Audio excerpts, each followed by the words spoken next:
Despite enormous cultural and social advances in the last 3 decades, women, and particularly women of colour, still face enormous barriers to access to the STEM fields, as you well know.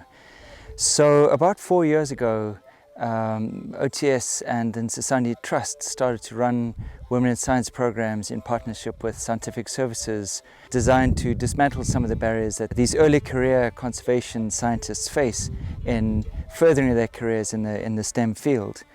But before we start the actual skills training, it's important for us to identify the barriers that participants have faced to date in coming on the program. But we don't stop there. It's really important to also think about their strengths and how many of these students got here in the first place. The fact that they've overcome those barriers in getting here. So we really focus on how these students have already been successful, and of course what success might look like as part of this program and moving forward. So after those initial discussions, we run a range of training workshops. The OTS staff teach how to become an effective scientist, 21st century skills, leadership skills, conflict resolution skills, and then of course all the biodiversity related skills as well. So how to handle small mammals, bird surveys, vegetation surveys.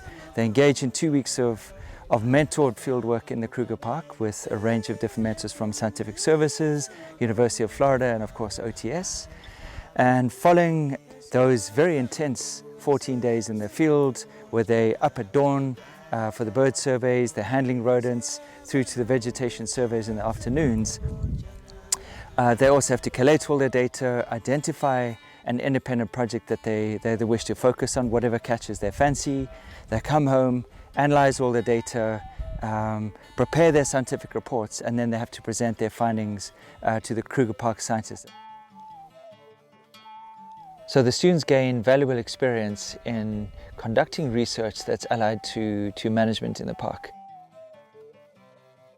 It's not all work on the program, obviously. The students go on long game drives and they get to see these beautiful herds of elephants and buffaloes and leopards and lions that have made the Kruger Park so famous.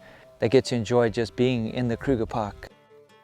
These students arrive with such enormous skills and talent anyhow, but they really lack the confidence that comes from not really having had these opportunities before. So what we're really trying to do is build their confidence through gaining experience in field research, but also connecting them to mentors that they could potentially further their graduate studies with.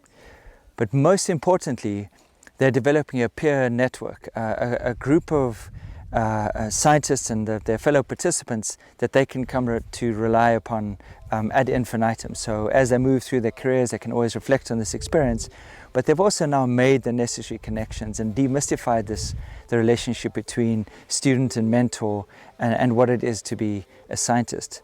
So all in all, this course was enormously successful. The students produced some really great work. They presented their data. They're of course all very nervous, but they did a fabulous job.